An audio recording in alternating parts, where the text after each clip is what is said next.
nomor 4. Hari ini kita akan mulai dengan nomor 5-nya ya.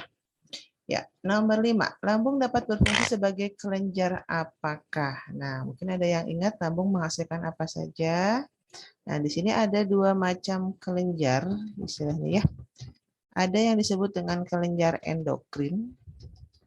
Nah, kelenjar endokrin ini adalah kelenjar yang menghasilkan hormon. Nah, ya. Dan yang kedua ada yang disebut dengan kelenjar eksokrin. Nah, kalau kelenjar eksokrin ini kelenjar yang menghasilkan enzim ya. Ya, salah satunya enzim pencernaan ya. Nah, ada organ yang berperan sebagai kelenjar endokrin dan eksokrin ya. Nah, apa saja organnya? Nah, yang pertama lambung ya. Sebagai kelenjar endokrin, tabel kayaknya enak loh ya. Bentar sebentar, Ibu hapus dulu ini. Ya. Kita buat tabel. Jadi ada 3 organ yang berperan sebagai kelenjar endokrin dan eksokrin ya. Itu ada lambung, kemudian ada pankreas, sama ada usus halus.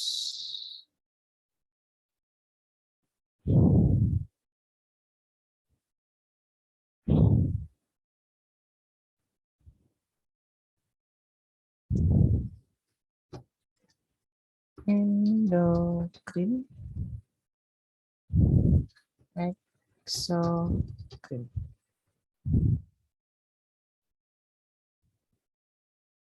Yang pertama lambung.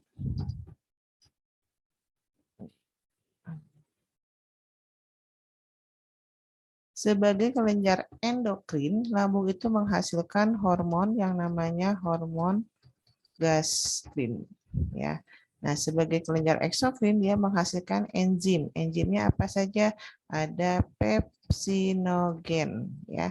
Kemudian mungkin ada yang ingat dia menghasilkan juga yang namanya ada renin. Nah, ya itu yang dihasilkan oleh lambung. Nah, yang kedua ada pankreas. Sebagai kelenjar endokrin, pankreas menghasilkan hormon insulin dan hormon glukagon.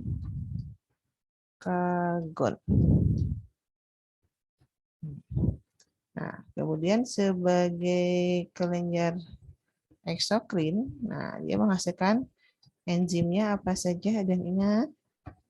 Ada tripsinogen, ya kan? Terus kemudian ada amilase. Ini kasih jarak biar enak. Ya, nah, terus kemudian ada lipase ya. Lipase atau steapsin. Nah, ini yang dihasilkan oleh pankreas. Yang ketiga ada usus halus. Nah, usus halus sebagai kelenjar endokrin dia menghasilkan yang namanya hormon sekretin sama kolesistokinin ya. Kolesistokinin. Nah, sebagai kelenjar eksokrinnya, usus halus menghasilkan antara lain ada maltase. Kemudian ada sakarase. Kemudian juga menghasilkan ada laktase, ya kan? Nah, terus kemudian ada erepsinogen. Nah, Nah, ini yang dihasilkan oleh kelenjar endokrin dan eksokrin. Ya, kita kembali ke soal. Lambung dapat berfungsi sebagai, berarti sebagai kelenjar endokrin, dia menghasilkan hormon ya, eksokrin menghasilkan enzim, berarti yang mana nih? Eksokrin karena menghasilkan enzim dan endokrin menghasilkan hormon, berarti yang C ya. Ya, kita lanjutkan ke nomor berikutnya.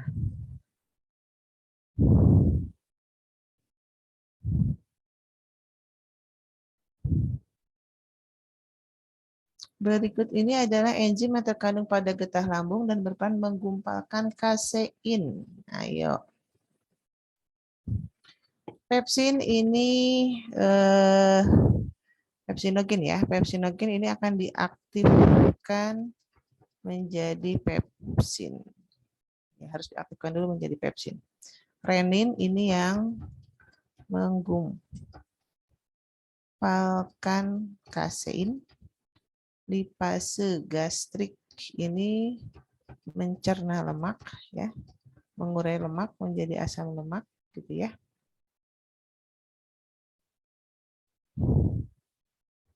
Amilase berarti ini mengurai amilum menjadi maltosa. Enterokinase ini yang kerjanya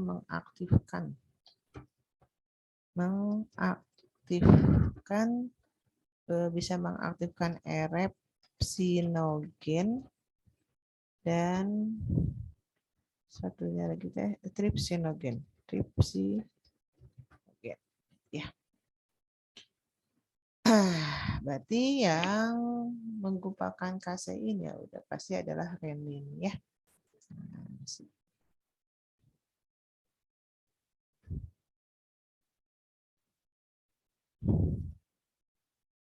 Nomor 7.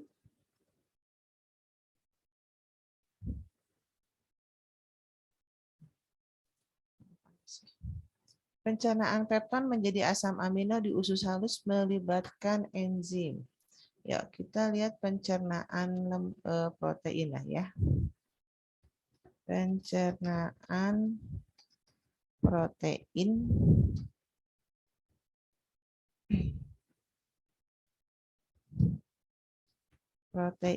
ini dipecah dulu menjadi pepton.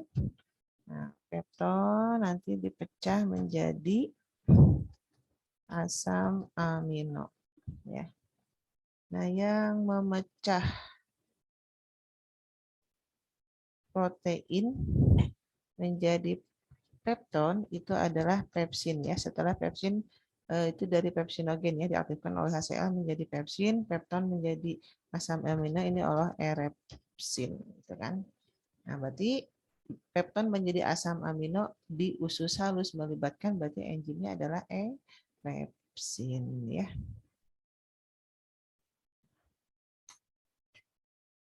Nomor 7. Sudah masuk nomor 8.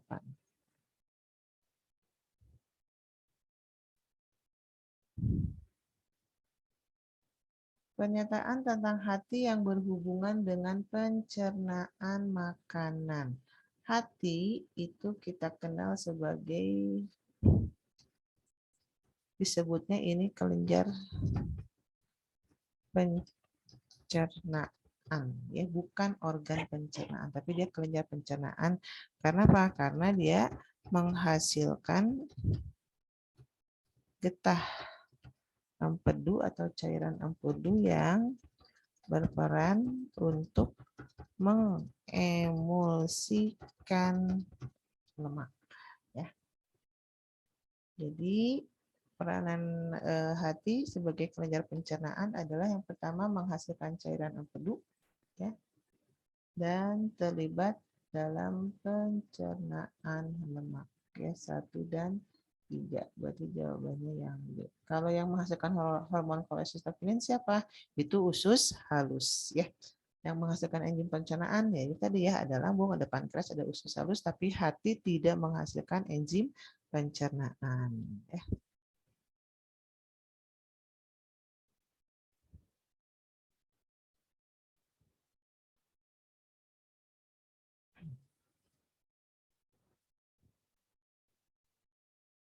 Ya. hormon kolesistokinin merangsang pengeluaran getah empedu yang berperan pada proses pencernaan, dihasilkan oleh, nah kita tahu bahwa usus halus itu terdiri dari 3 bagian ya, ada duodenum, ada yeyunum, sama ilium. Nah yang duodenum ini yang kita sebut usus 12 jari ya, di sini dia menghasilkan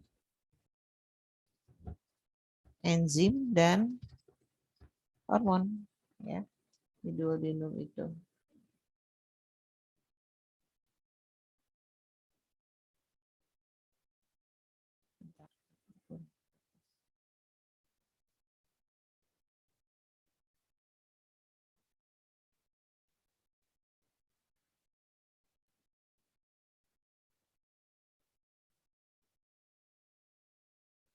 Nah, kemudian ilium ini usus penyerapannya. Jadi di sini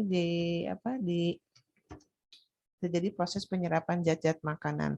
Ini disebutnya usus kosong. Di sini masih berlanjut proses pencernaan. Sel alfa pankreas ini menghasilkan hormon glukagon. Kalau sel beta pankreas ini menghasilkan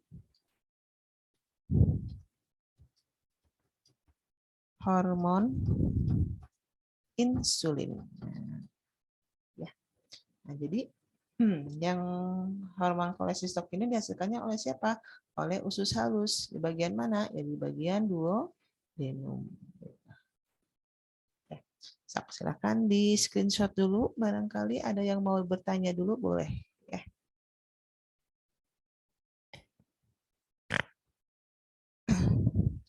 Cecil, tadi malam Ibu tunggu, kirain jadi mau nanya tugas. Ibu sendiri lupa, ingat-ingat terus malam kenapa Cecil nggak ngubungin lagi. Tadinya saya mau nanya Bu, cuman nggak enak Bu, Iya lu nggak malam, apa-apa jadi kan ya Ibu udah bilang. nggak apa-apa. Ibu kan bilang karena Ibu memang baru nyampe rumah tuh jam 8 ya. Jadi kemarin makanya Ibu bilang setelah jam 8 aja. Tapi memang kalau udah di rumah kan kadang suka apa-apa gitu. Ibu lupa gitu mau ngechat Cecil juga. Ingat-ingat malah Ibu udah jam 10 kok. Udah jam 10 baru ingat. Oh iya katanya Cecil mau nanya. Pas Ibu cek di HP kok nggak ada yang nanya gitu ya. Gak Cecilnya nggak apa-apa deh ngechat Bu, lagi. soalnya nggak enak juga kan kalau malam, nanti saya tanya aja. Oke, nggak apa-apa kok ya. Ayo, sudah. Kalau sudah kita lanjutkan ya ke nomor berikutnya.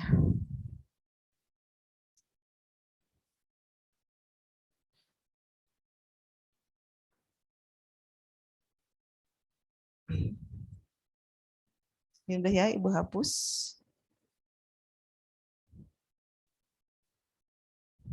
Yuk, kita lanjutkan. Pernyataan yang tepat mengenai pencernaan dan pengangkutan lemak. Ayo, kita lihat mengenai pengangkutan lemak. Jadi yang namanya lemak ya. Kita lihat pencernaan lemak dulu.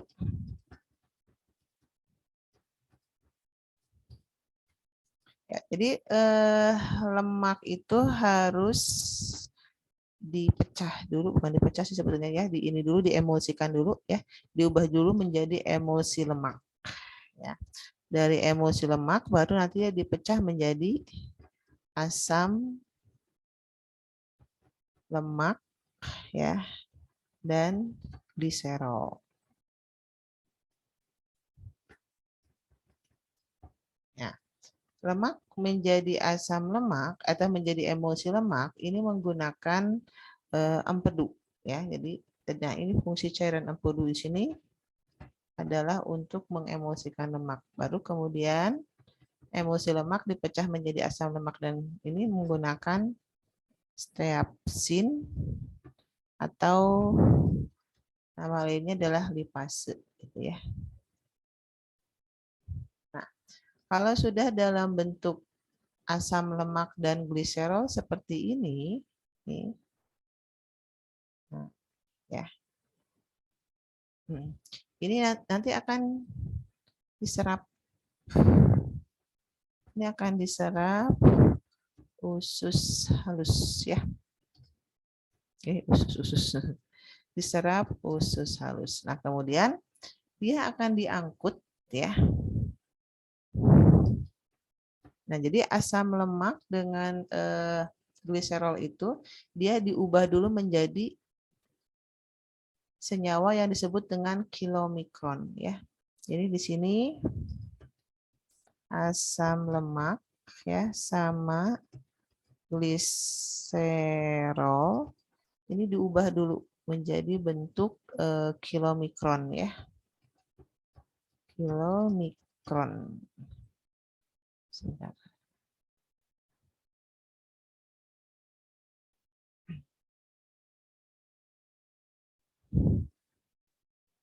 Nah, ini diserap usus halus, diubah jadi kilomikron, baru kemudian diangkut ya.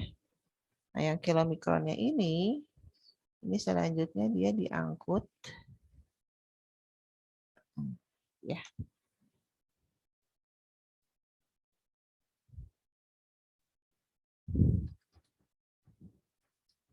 Oleh pembuluh, bukan oleh pembuluh darah ya, tapi oleh pembuluh limfe. Ya. Jadi kalau kita lihat diserap dalam bentuk asam lemak dan gliserol, ini berarti betul gitu ya. Diangkut dalam bentuk senyawa kilomikron juga betul. Pengangkutan melibatkan pembuluh lim juga betul.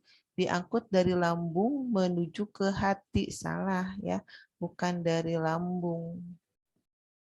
Nah, kan kalau pencernaan bukan di lambung ya, terjadinya di usus halus. Ya salah, bukan lambung. Jadi jawabannya ini adalah A.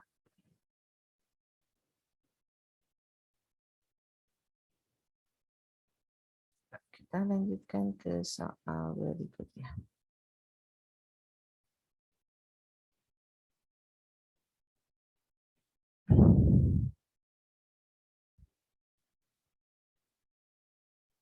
Ya, kelebihan kolesterol dalam jaringan perifer tubuh akan ditransportasikan kembali ke hati oleh siapa? Nah, di sini ada yang namanya lemak yang disebut dengan HDL, ya. Nah, ini nih yang ini jawabannya 4 aja ya, HDL. Nah, fungsi dari HDL ini memang dia mengikat kolesterolnya. Jadi dia ini adalah jenis lemak yang justru dia banyak mengandung protein ya. Lemak tapi dia mengandung, kan ini di banyak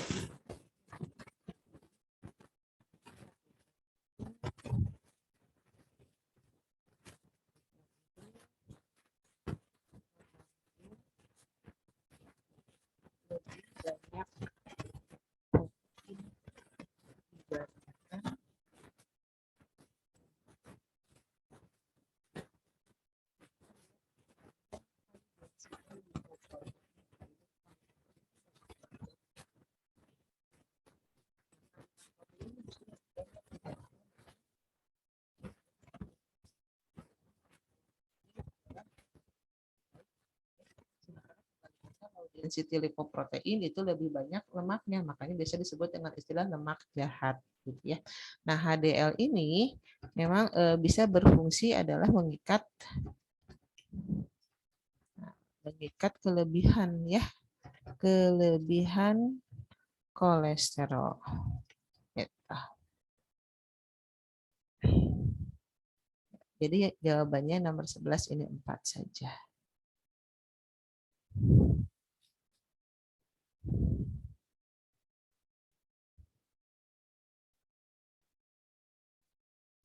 Ya, bagian darah yang berperan dalam mengangkut saring makanan adalah ya.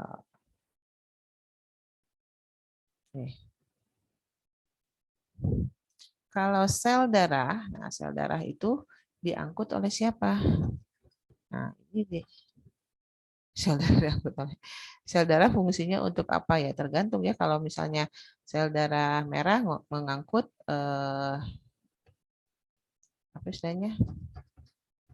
Kalau sel darah merah mengangkut oksigen, sel darah putih untuk fagositosis itu ya dan sebagainya. Nah, ini plasma darah ini yang mengangkut makanan ya ataupun sisa metabolisme ya. Nah, ini ada eritrosit. Eritrosit ini fungsinya mengangkut oksigen ya. Oksigen dan karbon dioksida. Glukosid, nah ini biasanya secara umum adalah untuk pertahanan tubuh. Pertahanan tubuh. Trombosit berperan untuk pembekuan darah. Ya.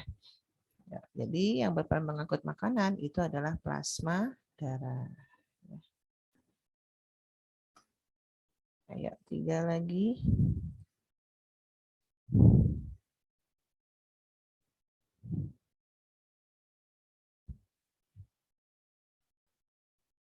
Ya, pembuluh darah yang membawa sari makanan dari usus halus ke hati. Nah, jadi yang mengangkut zat makanan itu ada pembuluh darah, ada pembuluh limfe.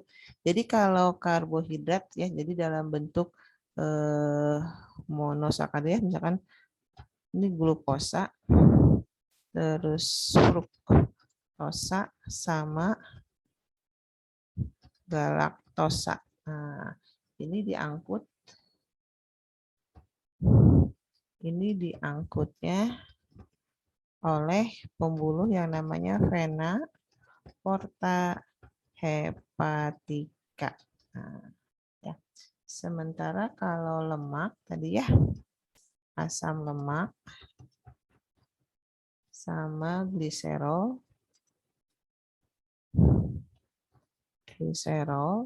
Nah, ini diangkutnya oleh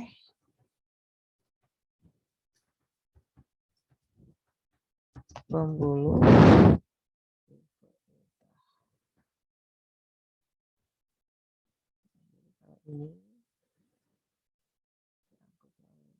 ini ya. Jadi pembuluh darah yang membawa sari makanan dari usus halus ke hati ya, berarti vena porta hepatica. Oke. Dua lagi ya. Cukup ya. Cukup.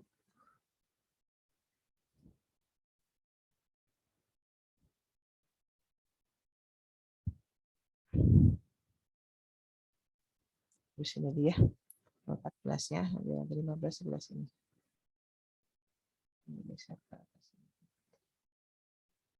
Ya. Nomor 14, sebelum menghasilkan energi, zat makanan mengalami proses sebagai berikut. Nah, berarti makanan itu berarti dia harus dihancurkan dulu atau istilahnya apa ya? Dicerna. Nah, dicerna itu berarti nanti dia harus didesimilasi ya, kemudian diangkut, ditransportasi, kemudian diubah menjadi energi, berarti dioksidasi gitu ya. Jadi jawabannya yang A. Terakhir, nomor terakhir.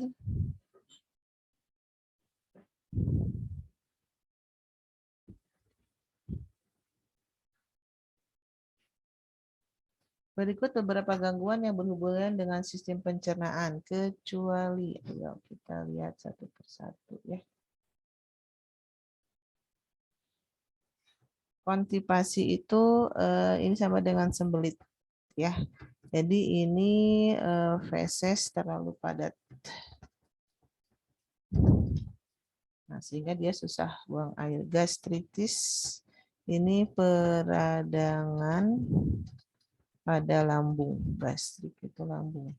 Ulkus ini sama juga, ini ada sama semacam radang lambung juga. Nah, tapi ini karena apa ya istilahnya, bisa oleh bakteri segala macam ya, hampir sama dengan gastritis. Asidosis, gangguan pengangkutan oksigen. Nah, kalian bisa ini sendiri mana kira-kira yang bukan ini ya. Ini radang kelenjar parotis. Kelenjar parotis itu kelenjar ludah yang bisa di bawah telinga ya. Parotis. Nah, jadi kira-kira yang mana yang bukan gangguan sistem pencernaan? Berarti yang asidosis ya. Asistosis ini gangguan sistem pernafasan. Ya, ya selesai untuk sistem pencernaan. Silakan barangkali ada yang mau bertanya, mangga. Sebelum kita masuk ke materi berikutnya tentang sistem ekskresi. Ya. Tadi PPT-nya sudah, bukan PPT sih, PDF-nya sudah Ibu titipkan melalui wali kelas. Ya. Ayo. Tidak ada bertanya? Oke, kalau tidak ada Ibu stop share. Kita akan Ibu akan share materi yang hari ini. Ya. Hari ini kita akan bahas tentang sistem ekskresi.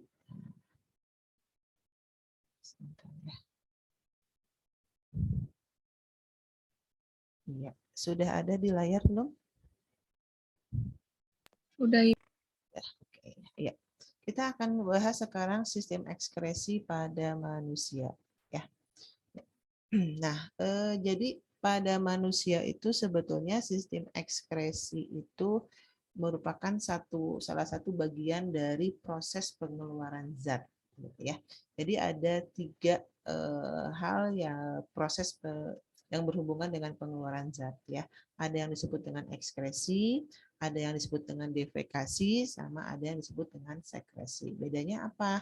Nah, yang pertama ekskresi. Jadi kalau ekskresi itu adalah proses pengeluaran zat sisa metabolisme ya, baik berupa zat cair ataupun zat gas. Jadi artinya yang dikeluarkan adalah zat yang sudah tidak berguna lagi buat tubuh. Makanya dia harus dikeluarkan gitu ya. Itu disebut dengan proses ekskresi. Kalau defekasi itu proses pengeluaran zat sisa hasil dari proses pencernaan ya, berupa feses atau tinja dikeluarkan melalui anus, yaitu defekasi. Jadi kalau defekasi pengeluaran sisa pencernaan ya.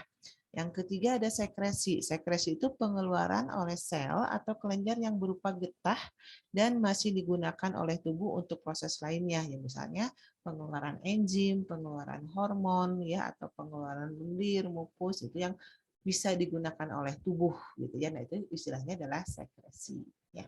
Nah, yang akan kita bahas di sini adalah proses ekskresi ya.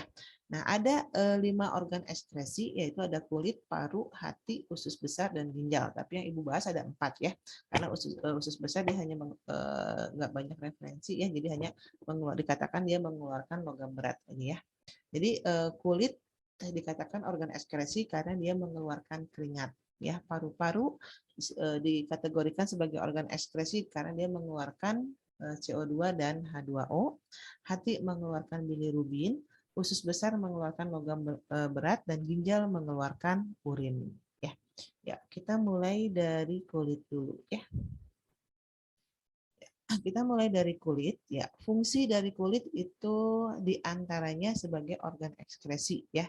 Jadi alat pengeluaran dalam bentuk keringat, di mana keringat itu mengandung air, garam, mineral, dan senyawa nitrogen ya. Kemudian kulit juga sebagai pelindung tubuh dari gangguan fisik ya, berupa sinar, tekanan, dan suhu, atau gangguan biologis biasanya berupa bakteri, jamur, virus gitu ya, dan gangguan kimiawi biasanya sifat asam, basa, segala macam ya. Kemudian kulit juga mengatur suhu badan atau suhu tubuh ya. Tempat pembentukan vitamin D dari provitamin D dengan bantuan sinar matahari, kemudian tempat menyimpan kelebihan lemak, dan juga sebagai indera peraba ya. Itu fungsi kulit secara umum ya. Nah, kita sekarang akan lihat dulu struktur kulit. Nah, ya. Nah, ini kurang lebih penampang kulit kita tuh seperti ini ya. Padahal kulit itu tipis tapi ternyata banyak ya. Ya, jadi struktur kulit itu secara umum dibagi menjadi 3 lapisan ya. Paling atas namanya epidermis, yang tengah namanya dermis, paling bawah namanya hipodermis. Kita bahas yang epidermisnya dulu ya. Nah, lapisan epidermis kulit itu ternyata ada beberapa lapisan lagi ya. Paling atas namanya stratum corneum atau lapisan tanduk. Ini merupakan lapisan paling luar yang tersusun atas sel-sel yang telah mati, mudah mengelupas, tidak memiliki pembuluh darah dan saraf, sehingga tidak akan terasa sakit ataupun tidak akan mengeluarkan darah bila lapisan ini mengelupas. Jadi ya orang bilang mah lapisan ari lah istilahnya ya, di mana sel-sel kulit itu dia akan mudah terkelupas, yaitu lapisan tanduk. Yang kedua adalah stratum lucidum, merupakan lapisan tipis yang hanya terdapat pada kulit yang tebal, biasanya di telapak tangan atau telapak kaki. Ya, lapisan ini berfungsi untuk meredam gesekan antara lapisan epidermis. Ya, yang ketiga ada stratum granulosum. Ini tersusun atas sel-sel hidup dan terdapat pigmen. Ya, jadi tempatnya pigmen itu adanya di stratum granulosum yang memberikan warna kulit dan juga sebagai pelindung sinar matahari. Jadi pigmen itu fungsinya salah satunya adalah sebagai pelindung, ya.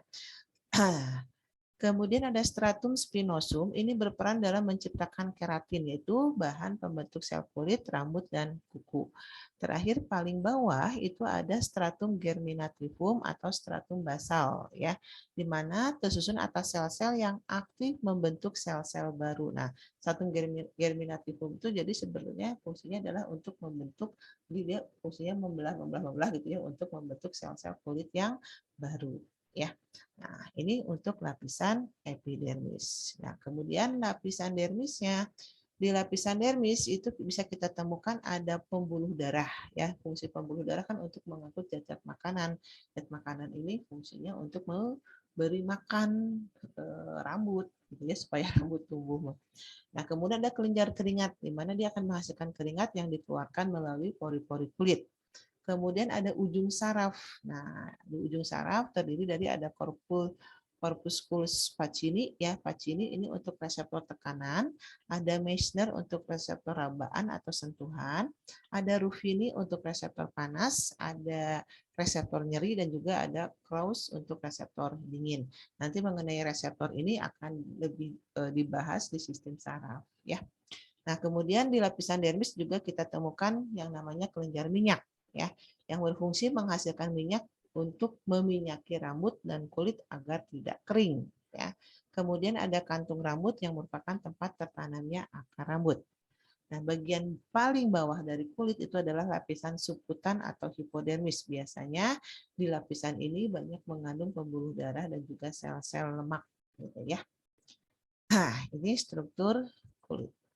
Nah, berikutnya bagaimana sih keringat itu bisa keluar, gitu ya. Nah, proses pengeluaran keringat itu dipengaruhi oleh hipotalamus yang menghasilkan enzim yang namanya bradykinin, ya. Jadi kalau kita lihat nih kondisi kenapa biasa kan kita berkeringat itu pada saat kondisi lingkungan itu panas, ya.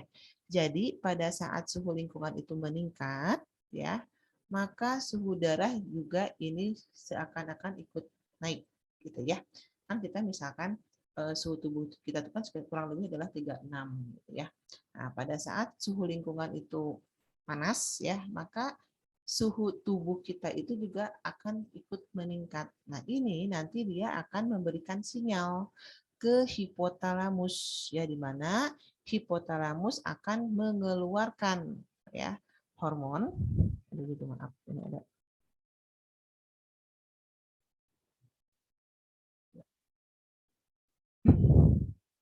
Dia akan mengeluarkan hormon, kemudian hormon itu masuk ke dalam darah, ya. Nah, terus ini akan merangsang pembuluh darah itu semakin melebar. Nah, pembuluh darah melebar, maka kecepatan aliran darah menurun, kemudian ini akan mengaktifkan kelenjar keringat sehingga si keringat itu akan keluar, ya. Keluarnya keringat, ya, atau yang berupa air kan. Keluarnya keringat itu biasanya disertai dengan keluarnya panas tubuh. Nah, jadi pada saat itulah kemudian suhu tubuh kita akan kembali turun, gitu, ya. Jadi salah satu mekanisme pengeluaran keringat itu sebetulnya adalah untuk menjaga atau mempertahankan kondisi suhu tubuh kita. Gitu. Jadi pada saat keringat itu dikeluarkan, biasanya panas tubuh juga itu akan keluar, gitu ya, sehingga tubuh kita nggak akan naik terus suhunya, gitu ya. Nah, hal yang sama terjadi kalau kebalikannya, ya. Kenapa kalau di tempat dingin kita tidak berkeringat, gitu kan ya? Ya karena kalau di tempat dingin justru tubuh kita kan dipertahankan supaya tetap hangat. Tubuh kita tuh menjaga supaya panas tubuh kita tuh nggak keluar, yaitu dengan cara makanya kita tidak berkeringat, ya. Jadi suhu tubuh kita istilahnya dipertahankan justru supaya tetap hangat, dipertahankan supaya si panas tubuh kita itu nggak keluar, jadi makanya kita nggak berkeringat, gitu kan ya. Nah, ini untuk mekanisme pengeluaran keringat ya. Nah, gangguan pada kulit ya. Ini beberapa gangguan yang bisa terjadi pada kulit. Yang pertama jerawat ya. Jerawat biasanya ini gangguan yang umum terjadi pada masa remaja biasanya ya. Ini terjadi karena gangguan merupakan gangguan pada kelenjar minyak yang biasanya umumnya dialami oleh anak remaja. Jadi ini kenapa jerawat itu bisa muncul? Nah, biasanya pada masa remaja itu adalah masa yang lagi aktif-aktifnya beraktivitas gitu ya. Sehingga si kelenjar minyak itu juga aktif mengeluarkan minyak. Nah, pada saat si minyak itu dikeluarkan, si minyak itu kan pasti dia akan memenuhi pori-pori kulit ya. Nah, kemudian kalau si kulit itu tidak dibersihkan, ya jarang dibersihkan, artinya si minyaknya itu masih numpuk di pori-pori kulit. Nah, itu bisa menjadi sarang dari bakteri gitu. Nah, kalau bakteri sudah muncul, sudah memasuki kulit, itu yang kemudian akhirnya muncullah jerawat gitu ya. Jadi pencegahan jerawat sebetulnya adalah dengan cara merawat kulit wajah supaya tetap bersih gitu ya. Itu tentang jerawat. Yang kedua ada skabies atau kudis. Ini merupakan penyakit kulit karena tungau ya. Jadi ada kelompok arthropoda ya dari ordo Acarina. Ini tungau ini dia menggigitnya itu kadang-kadang dia suka masuk ke dalam kulit gitu ya, sehingga menimbulkan luka yang cukup besar ya, akhirnya ya jadilah kudis gitu ya. Nah, itu Sarcoptes scabies ya. Kemudian ada eksim. Eksim atau alergi merupakan penyakit kulit karena infeksi atau iritasi bahan luar yang termakan atau menyentuh kulit. Nah, seringkali kan kalau kita misalnya nih remaja-remaja itu kan sudah mulai pakai skincare misalnya gitu ya, atau untuk perawatan wajah pakai apa, misalnya sabun segala macam. Nah, hati-hati ya. Jadi kalau misalnya ada begitu kita menggunakan salah satu produk kosmetik ada terasa tidak nyaman, itu menunjukkan ada ketidakcocokan bahan kosmetik itu dengan kulit kita gitu ya. Jadi jangan dipaksakan karena kalau terlalu dipaksakan itu bisa menimbulkan kemerahan lah, gatal segala macam gitu ya, hingga akhirnya bisa menimbulkan eksim ya. Kemudian yang keempat ada gangren. Itu adalah kelainan pada kulit yang disebabkan oleh matinya sel-sel jaringan tubuh. Nah, ini disebabkan oleh suplai darah yang buruk di bagian tertentu, salah satunya akibat penekanan pada pembuluh darah tertentu. Misalnya akibat balutan yang terlalu ketat. Jadi hati-hati ya, jangan istilah kita menggunakan pakaian terlalu ketat, mungkin maaf ya, misalkan celana dalam terlalu ketat, atau ada yang mengandung karet-karet gitu ya terlalu ketat, nah itu bisa mengganggu sirkulasi darah ya. Terganggunya sirkulasi berarti kan artinya suplai makanan untuk sel-sel tubuh itu bisa terhambat gitu ya. Nah, ini beberapa gangguan pada kulit ya. Tentang kulit selesai. Kalau ada yang mau bertanya silahkan langsung ya. Ya, berikutnya organ ekskresi berikutnya adalah paru-paru ya. Nah, paru-paru sebagai organ ekskresi ini berperan mengekskresikan karbon dioksida dan air ya sebagai sisa metabolisme dari karbohidrat, lemak dan protein. Nah, kita mungkin kalian pernah belajar tentang proses katabolisme kan, tentang respirasi ya, di mana respirasi itu menggunakan glukosa, bisa menggunakan karbohidrat atau lemak, protein, itu nanti hasil akhirnya berupa CO2 dan H2O itu yang kemudian akan dikeluarkan gitu ya melalui paru-paru diantaranya ya. Ya, berikutnya adalah hati. Hati. Jadi hati ini sebagai organ ekskresi dengan cara mengeluarkan bilirubin ya. Kemudian fungsi hati yang lain itu adalah menyimpan glikogen atau gula otot yang merupakan hasil pengubahan dari glukosa oleh hormon insulin ya. Nah, kemudian fungsi hati adalah menetralkan racun ya. Terus kemudian juga membentuk protrombin. Terus tempat pengubahan provitamin A menjadi vitamin A, tadi provitamin A menjadi vitamin A. Terus kemudian tempat pembentukan urea dan amonia yang berasal dari pemecahan protein dan juga tempat pembentukan sel darah merah pada janin. Ya, kalau yang sudah istilahnya kalau manusia yang sudah lahir, nah pembentukan sel darah merahnya di sumsum tulang ya. Tapi selama masih dalam janin itu bisa terbentuknya di hati. Ya. Itu beberapa fungsi hati. Nah, sekarang kita akan lihat mengenai proses pembentukan urea. Ya, jadi bagaimana urea itu dibentuk. Jadi gini, urea ini dibentuknya di hati, tapi nanti akan dibuang melalui ginjal. Ya, ya. Nah, pembentukan urea ini melibatkan akhir terjadinya di hati ya.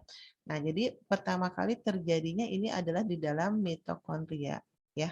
Di sel hati tapi di mitokondrianya ya. Jadi di mitokondria di sini istilahnya ada pengikatan ya amonium ya, tahap pertama ini pengikatan amonium ya dengan CO2 menghasilkan senyawa yang namanya karbomoil fosfat gitu ya. Nah, selanjutnya karbomoil fosfat ini nanti akan bereaksi dengan senyawa yang ada pada sitoplasma sel hati namanya ornitin gitu ya. Nah, ornitin kemudian ini membentuk citrulline ya. Jadi ornitin dengan bantuan enzim ornitin transkarbomylase gitu ya. Ini akan menghasilkan senyawa yang namanya citrulline ya. Nah, kemudian tahap berikutnya citrulline ya. Ini ada penambahan dengan adanya penambahan aspartat ya, dibantu oleh enzim argininosuksinat sintetase ya. Nah, ini akan menghasilkan senyawa yang namanya argininosuksinat. Nah, selanjutnya argininosuksinat itu nanti akan membentuk dua senyawa yaitu arginin dan fumarat. Nah, kemudian argininnya baru nanti dengan bantuan enzim arginase itu akan menghasilkan urea. Ya, nah urea inilah yang nanti akan dikeluarkan dari hati masuk ke ginjal baru kemudian dikeluarkan bersama-sama dengan urin. Ya. Nah, kalau kalian bingung jangan khawatir, ini ada ininya ya. Jalannya reaksi. Jadi reaksi pertama sintesis karbomoil fosfat ya terjadinya di mitokondria. Kemudian yang kedua pembentukan citrulline tadi ya. Yang ketiga pembentukan asam arginosuksinat. Yang keempat penguraian asam arginosuksinat tadi ya menjadi arginin dan fumarat. Terakhir baru penguraian arginin hasilnya membentuk urea ya. Nanti kalian tinggal dibaca aja. Ya, kita lanjutkan ke proses yang terjadi di hati itu ada proses perombakan eritrosit ya. Jadi sel darah merah itu tidak istilahnya apa ya? Tidak bisa membelah gitu ya. Jadi jadi sel darah merah itu tidak diperbanyak istilahnya dia tidak bisa membelah karena dia nggak punya inti ya. Jadi sel darah merah itu dibentuk ya, dibentuk oleh sumsum tulang. Nah, sel darah merah itu ada umurnya ya, kalau nggak salah lebih kurang sel darah merah itu umurnya adalah 120 hari. Jadi kurang lebih 3 bulan. Setiap 3 bulan maka sel darah merah itu harus dihancurkan, harus dirombak gitu ya untuk merangsang pembentukan sel darah merah yang baru gitu ya. Nah, proses penembakan sel darah merah yang kurang lebih seperti ini ya. Jadi hemoglobin yang ada pada eritrosit itu nanti akan dipecah menjadi 3 senyawa. Ada hemin, ada zat besi sama globin ya. Zat besinya ini akan disimpan di hati, nanti pada saat diperlukan biasanya zat besi itu akan digunakan lagi untuk pembentukan hemoglobin yang baru ya, bersamaan dengan senyawa globinnya ini ya. Jadi globin ini akan digunakan untuk pembentukan hemoglobin baru, ya, biasanya bersamaan dengan zat besi. Sementara hemin itu akan dirombak menjadi 2 senyawa. Yang pertama adalah bilirubin, yang kedua adalah biliverdin. Ya. Bilirubin selanjutnya ini akan dikeluarkan ya dari hati ya. Nah, kemudian nanti di usus bilirubin ini dipecah menjadi urobilin dan sterkobilin. Urobilinnya ini yang kemudian akan diserap oleh ginjal sehingga dia akan mewarnai urin. Sementara kalau stercobilin ini yang masuk ke usus besar ya. Ini yang akan mewarnai feses. Gitu. Nah, sementara biliverdinnya sendiri dia akan disalurkan ke kantung empedu, dia akan mewarnai empedu ya. Makanya kalau empedu itu warnanya hijau ya. Nah, karena kalau bilirubin itu warnanya kuning ya. Nah, itu ya. Nah, ini proses perombakan eritrosit. Nah, ini ada juga ininya ya keterangannya ya. Jadi hemoglobin diurai menjadi hemin, zat besi dan globin. Zat besi dan globinnya nanti akan disimpan di hati, kemudian dikirim ke sumsum tulang. Zat tersebut akan digunakan untuk pembentukan antibodi ataupun hemoglobin yang baru. Sementara hemin dirombak menjadi pigmen empedu yaitu bilirubin dan biliverdin. Bilirubin dikeluarkan bersama getah empedu ke usus 12 jari menuju usus besar. Di usus besar, bilirubin diubah menjadi urobilinogen, urobilinogen diubah menjadi urobilin yang nanti akan mewarnai urin ya, dan stercobilin yang akan memberikan warna pada feses. Sementara biliverdin itu disalurkan ke kantung empedu untuk menjadi pigmen empedu gitu ya. Nah, ini mengenai proses perombakan eritrosit. Ya. Nah, gangguan yang mungkin terjadi pada hati apa saja? Di antaranya ada yang disebut dengan penyakit Wilson katanya ya. Ini merupakan penyakit turunan di mana kadar zat tembaga dalam tubuh itu berlebihan sehingga ini akan menyebabkan gangguan pada fungsi hati ya. Yang kedua ada hepatitis ya. Hepatitis itu peradangan atau pembengkakan hati biasanya disebabkan oleh virus ya, virus hepatitis ya. Yang ketiga sirosis, ini merupakan penyakit hati yang kronis dan mengakibatkan guratan pada hati sehingga hati menjadi tidak berfungsi. Jadi biasanya kalau sirosis itu bisa menyebabkan hati itu mengeras gitu ya, sehingga hatinya itu tidak berfungsi. Nah, ini beberapa gangguan yang bisa terjadi pada hati. Silakan, barangkali sampai sini ada yang mau bertanya dulu. Bu, Ya, Mangga. biasa kan kalau hepatitis ada kayak hepatitis B, hepatitis apa gitu, itu apa bedanya? Itu tergantung dari jenis virusnya. Ya, ternyata virusnya itu berbeda dan juga gejala yang ditimbulkan juga sedikit berbeda. Gitu. Ya. Tapi sama aja itu Ya, radang atau tapi pada intinya mah mereka tetap menyerang ke organ hati. Gitu. Hanya penyebab dan gejalanya sedikit berbeda, itu makanya ada istilah hepatitis A, hepatitis B gitu kan ya. Nah, itu seperti itu.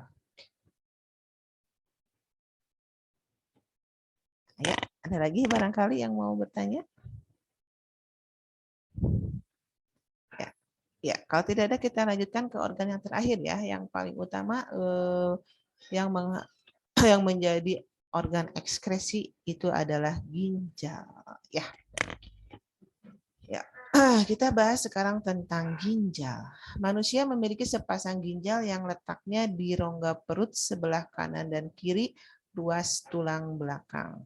Letak ginjal sebelah kiri itu sedikit lebih tinggi ya dibandingkan ginjal sebelah kanan. Nah, berarti ini yang sebelah kiri itu yang ini ya. Itu karena di atas ginjal sebelah kanan itu ada hati yang berukuran besar ya.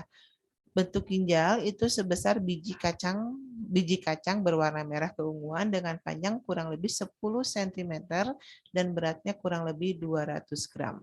Ginjal dibungkus oleh semacam selaput tipis yang disebut dengan istilah kapsul. Jadi kalau kita lihat nih, ini kan ginjal ya. Nah, jadi ginjal ini yang sebelah kiri, yang ini sebelah kanan. Nah, jadi ginjal sebelah kiri sedikit lebih tinggi ya dibandingkan ginjal yang sebelah kanan.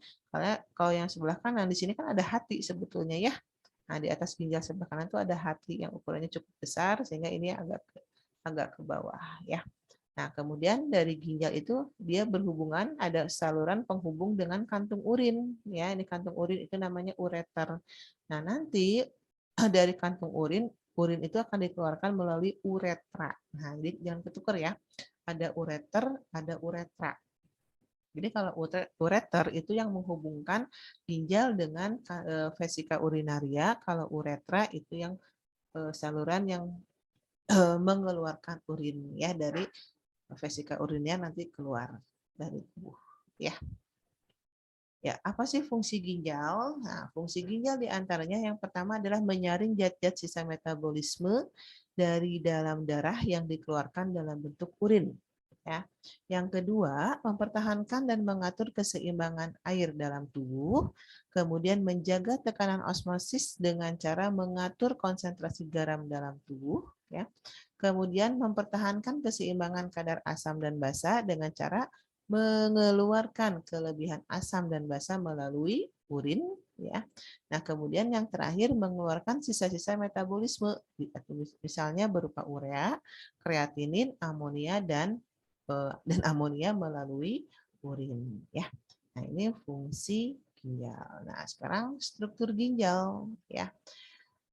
Ginjal terdiri dari ada bagian yang disebut dengan korteks ginjal atau kulit ginjal, di mana di bagian korteks ini terdapat jutaan nefron. Nefron itu sel ginjal, ya, yang terdiri atas badan Malpighi. Nah, badan Malpighi itu tersusun atas glomerulus dan kapsula atau simpai Bowman. Kemudian ada tubulus-tubulus, ada tubulus contortus proximal, ada tubulus contortus distal, sama tubulus connectivus, ya. Itu di bagian korteks ginjal. Di bagian medula atau sumsum ginjal terdiri atas beberapa badan berbentuk kerucut atau piramida. Di sini terdapat lengkung Henle yang menghubungkan tubulus contortus proximal dengan tubulus contortus distal, ya. Nah, bagian ketiga bagian rongga ginjal atau pelvis ginjal. Ini merupakan tempat bermuaranya tubulus collectivus, yaitu tempat penampungan urin sementara yang akan nanti dialirkan menuju kantung kemih, ya, dan kantung kemih melalui ureter dan dikeluarkan dari tubuh melalui uretra. Nah, lebih jelasnya kurang lebih seperti ini, ya. Nah, jadi ini tadi, ya. Jadi yang bagian korteks itu yang ini, ya. Ini bagian korteksnya. Nah, ya. Nah, kemudian ini bagian apa tadi? Medula, ya, ya. Nah, yang ada piramid bentuknya bentuk segitiga seperti ini. Nah, kemudian ini bagian pelvis, ya. Ada di sini enggak? Di bagian pelvis sini, ya, daerah sini pokoknya. Nah, ini mengenai struktur ginjal, ya. Nah, sekarang bagaimana proses pembentukan urin? Urin itu ada 3 tahap dibentuknya. Yang pertama filtrasi, yang kedua reabsorpsi, dan yang ketiga adalah augmentasi. Ya, filtrasi itu proses penyaringan, ya. Jadi darah yang masuk ke ginjal itu akan disaring, ya. Nah, proses penyaringan ini kita tidak melihat fungsi, ya, tapi penyaringan berdasarkan ukuran molekul ibaratnya. Jadi segala macam ukuran molekul yang ukurannya itu lebih kecil dari saringan glomerulus, maka zat itu akan masuk ke dalam glomerulus, ya. Tapi kalau ukuran molekulnya lebih besar dari lubang pada glomerulus, maka dia nggak akan bisa masuk, ya. Makanya dari proses penyaringan darah itu ibaratnya dia hanya menyaring berdasarkan ukuran molekul, ya. Nah, kalau sel darah merah, sel darah putih, kemudian protein, ya, atau albumin gitu kan, trombosit kayak gitu, itu ukuran molekulnya lumayan besar sehingga dia tidak akan masuk ke dalam glomerulus, tidak akan masuk ke dalam sel ginjal, ya.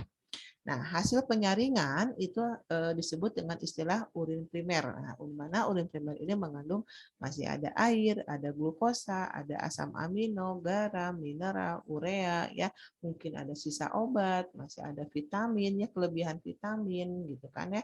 Kemudian sisa metabolisme yang lainnya kayak kreatinin, ya, asam urat misalnya, ya. Nah, itu masuk ke glomerulus, ya, yang itu yang kita sebut dengan urin primer, ya.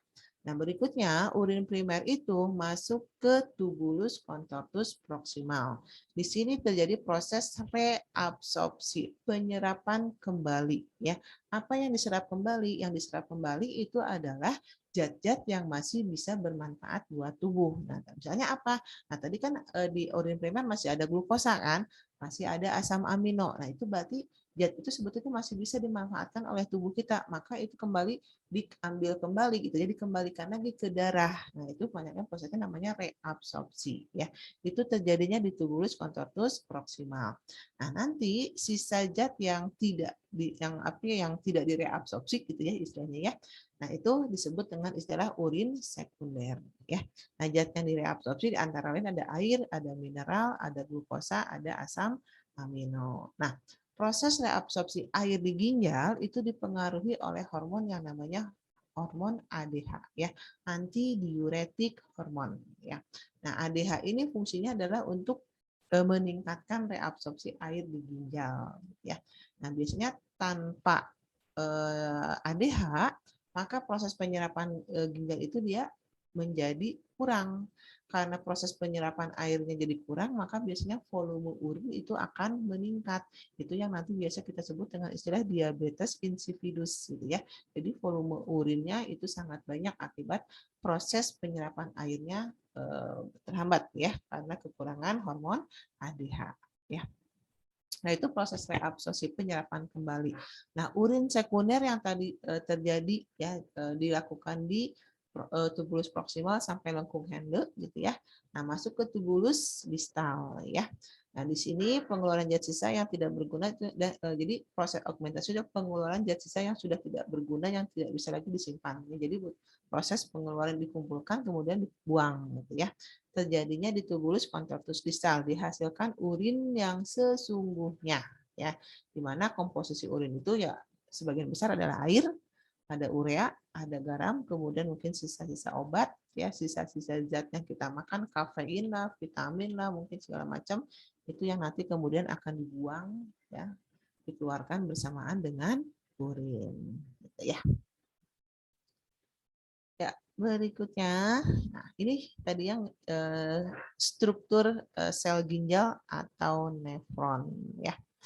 Nah, jadi ini yang kita sebut dengan glomerulus ya. Nah, glomerulus. Jadi di glomerulus ini ada pembuluh darah ya, namanya arterial afferent masuk ke sini ya. Nah, nanti kemudian dari glomerulus, nah glomerulus ini ada kapsula Bowman-nya ya, ini kapsula Bowman. Nah, kemudian ini yang berlekuk-lekuk di sini, ini yang namanya tubulus proximal. Nah, ya. Ini tubulus proximal. Yang lengkung ke bawah ini namanya lengkung Henle. Ya. Nah, kemudian ini adalah tubulus distal ya, tubulus contortus distal. Baru kemudian ini ada tubulus collectivus. Ya. Nah, ini struktur dari sel ginjal. Berikutnya volume urin itu biasanya suka berbeda tergantung kondisi tubuh seseorang ya. Ada beberapa faktor yang bisa mempengaruhi jumlah urin. Yang pertama adalah jumlah air yang diminum. Biasanya semakin banyak kita minum, semakin sering ya kita istilahnya membuang urin gitu ya, atau buang air kecil gitu.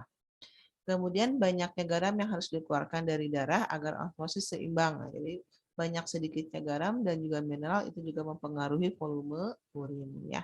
Kemudian pengaruh hormon antidiuretik ya atau hormon vasopressin yaitu hormon yang mengatur kadar air dalam darah. Tadi Ibu bilang kalau kita kekurangan ADH maka proses penyerapan itu akan terhambat sehingga volume urin akan banyak. Kalau volume urin banyak otomatis kita akan sering istilahnya buang air kecil ya.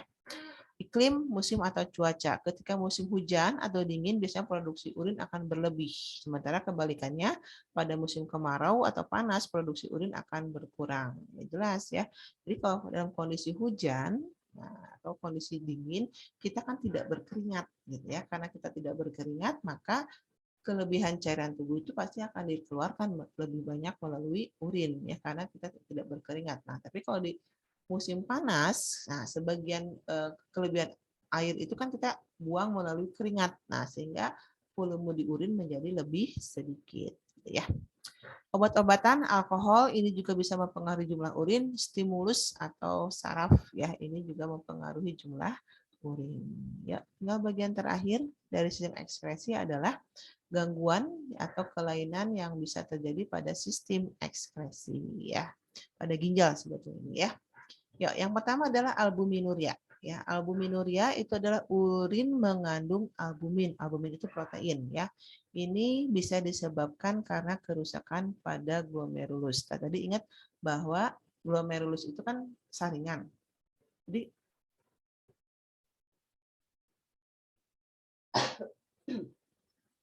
Jadi saringan yang ada pada glomerulus itu kan ibaratnya kalau yang ukuran molekulnya lebih kecil itu bisa masuk.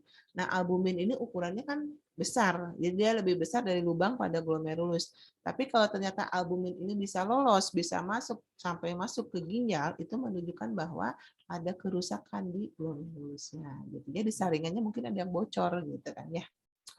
Yang kedua hematuria. Urin mengandung darah karena adanya kerusakan pada glomerulus juga. Nah, sama ya. Albumin sel darah itu juga nggak boleh masuk ke dalam glomerulus. Berarti kalau dia bisa sampai ada di urin, bisa terjadi karena ada kerusakan di glomerulusnya. Nah, cuman untuk darah itu hati-hati ya, untuk sel darah itu. Nah, adanya infeksi pada ureter, misalnya adanya infeksi pada vesika urinaria, itu bisa juga menyebabkan adanya darah di dalam urin. Gitu ya. Jadi tidak selalu bahwa hematuria itu hanya karena kerusakan glomerulus ya. Bisa juga misalkan darah itu berasal dari infeksi yang terjadi di vesika urinaria mungkin atau di ureternya gitu ya. Ya, berikutnya ada uremia. Tertimbunnya urea dalam darah sehingga mengakibatkan keracunan. Ya. Terus ada nefritis, gangguan pada ginjal karena infeksi bakteri Streptococcus ya sehingga protein itu masuk ke dalam urin. Berikutnya ada gagal ginjal. Ginjal tidak dapat menjalankan fungsinya dengan baik sehingga harus dibantu dengan cuci darah atau cangkok ginjal. Jadi kalau udah gagal ginjal itu artinya ginjal itu sama sekali nggak berfungsi. Maka satu-satunya jalan adalah dengan hemodialisis atau cuci darah. Ya. Nefrolitiasis atau batu ginjal, adanya endapan garam kalsium di dalam kantung kemih ya.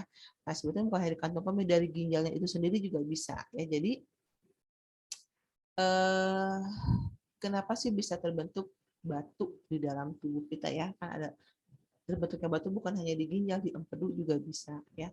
Jadi kan kalsium itu, jadi darah yang mengalir di tubuh kita itu bisa aja mengandung kalsium.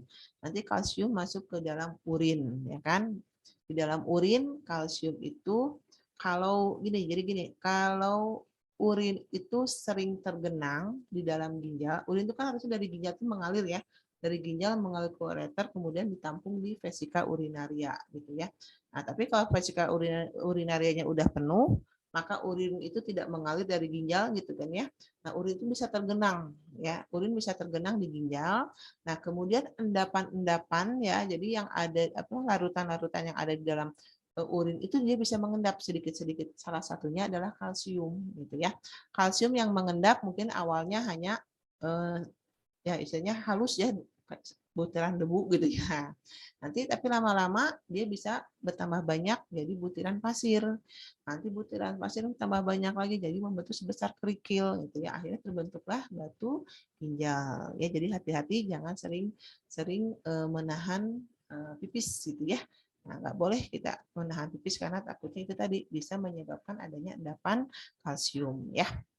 Diabetes insipidus ya penyakit kekurangan hormon vasopresin ya atau hormon antidiuretik tadi ya yang mengakibatkan hilangnya kemampuan mereabsorpsi cairan. Akibatnya penderita bisa mengeluarkan urin yang berlimpah, bahkan katanya bisa mencapai 20 liter ya. Total 20 liter bukan sekali keluar, artinya total gitu ya. Diabetes mellitus, bukan meletus, diabetes mellitus. Terdapat adanya glukosa di dalam urin, bisa terjadi karena menurunnya hormon insulin yang dihasilkan oleh pankreas. Jadi gini, glukosa itu bisa terjadi ada di dalam urin bisa karena dua hal. Pertama, karena memang istilahnya dia itu punya penyakit diabetes ya, sehingga gula itu tidak bisa sepenuhnya diserap oleh ginjal, sehingga masih ada tersisa gula di dalam urin ya. Nah, yang kedua, gula itu berasal dari yang memang ada kerusakan di tubulus proksimal yang menyebabkan tubulus proksimal itu tidak bisa menyerap gula. Akibatnya gulanya ada di dalam urin. Jadi glukouria istilahnya ya, glukouria. Adanya glukosa di dalam urin itu bisa dua sebab. Bisa aja karena diabetes mellitus atau bisa memang adanya kerusakan di tubulus contortus proximalnya. Gitu ya. Ya, selesai tentang sistem ekskresi. Ya, silakan barangkali ada yang mau bertanya. Waktunya sudah mepet ternyata ya. Lagi-lagi kita nggak sempat bahas soal. Silakan barangkali ada yang mau ditanyakan mengenai sistem ekskresi ini. Ya, kalau tidak ada, Ibu stop share ya. Kita mungkin masih bisa sempat 1-2 soal ya.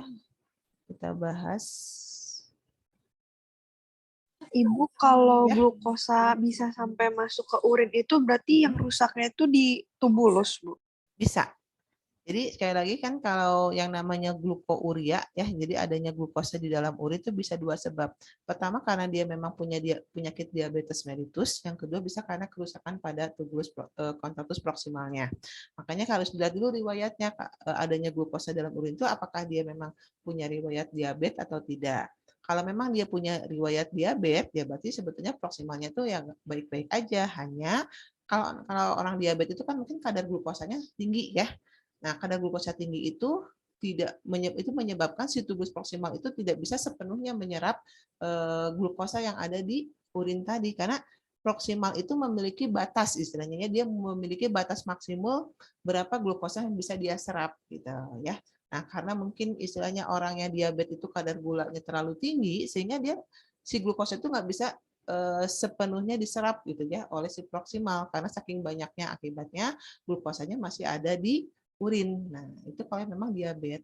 Tapi kalau ternyata misalnya dia itu nggak punya riwayat diabetes, tapi ternyata ada glukosa di dalam urin, ya itu mungkin bisa dipastikan ada kerusakan di dalam tubulus proksimalnya, gitu. Ya.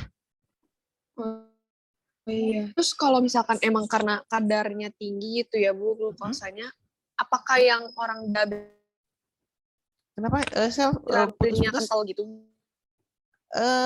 Urin tuh Karena glukosanya tinggi, terus kadar putus-putus. glukosanya tinggi. Iya, karena kadar glukosanya tinggi, Bu. Apa kalau misalnya orang yang diabetes itu cairan urinnya bakal kental? Oh, enggak. Jadi kalau kadar glukosa di urin tinggi, justru orang itu apa ya istilahnya salah satu gejala diabetes itu justru dia sering buang air kecil, ya. Jadi justru dia itu apa ya sering merasa haus sehingga dia banyak minum, efeknya dia banyak mengeluarkan urin gitu ya, nggak sampai kental sih. Jadi apa ya istilahnya urin itu nggak kandungan urin itu misalnya nggak sampai bukan disebut kental sih ya istilahnya. Jadi ya memang cairan urinnya segitu-segitu juga sih kurang lebih, hanya memang biasanya warna urin itu yang nanti akan mengindikasikan. Nah, mengindikasikan kental tidaknya urin. Nah, biasanya kalau urinnya warnanya kuningnya lebih pekat itu menunjukkan cairannya kurang. Tapi kalau urin itu berwarna kuning terang atau kuning pucat, itu menunjukkan cairan tubuh kita itu cukup. Nah, itu ya jadi perlu diperhatikan. Jadi kalau kita lihat warna urin kita kuningnya agak gelap, ya itu kita perlu diwaspadai. Berarti tubuh kita itu kekurangan cairan. Gitu ya. Jadi tidak sampai kental yang mungkin jadi kayak kental gimana. Jadi memang itu menunjukkan bahwa kalau urin warna gelap itu berarti menunjukkan tubuh kita kekurangan cairan ya. Nah, itu bukan hanya karena diabetes tidak ya. Orang yang tidak diabetes itu atau orang yang kekurangan minum pun bisa menyebabkan warna urin itu menjadi lebih pekat gitu ya. Nah, jadi itu mungkin salah satu indikasinya gitu ya. Ya, ternyata waktu kita sudah pas waktunya ya. Kebetulan tadi sudah bel kan mungkin kita dengar ya. Ya, jadi hari ini kita sesi ekskresi selesai, tinggal minggu depan kita bahas soalnya ya. Nanti setelah itu nanti kita bahas mungkin dengan sistem yang lain. Nah, jadi kita mungkin untuk sistem anatomi tubuh itu kita tidak akan bahas semuanya karena Ibu ingin juga membahas sebagian materi kelas 10 ya, terutama diklasifikasi mengenai tumbuhan dan hewan itu yang akan yang pengen Ibu bahas ya. Mungkin kita tinggal bahas 1 atau 2 sistem lagi. Setelah itu nanti kita masuk ke materi kelas 10 gitu ya. Ya, terima kasih atas perhatiannya. Insya Allah kita ketemu lagi di lain waktu. Di minggu depan ya, insya Allah minggu depan kita ketemu lagi di jam dan waktu yang sama. Ya, sekian dari Ibu. Wassalamualaikum warahmatullahi wabarakatuh. Terima kasih, Bu. Ayo, Makasih, mangga. Bu. Iya, Kasih, sama-sama. Bu. Ibu pamit ya.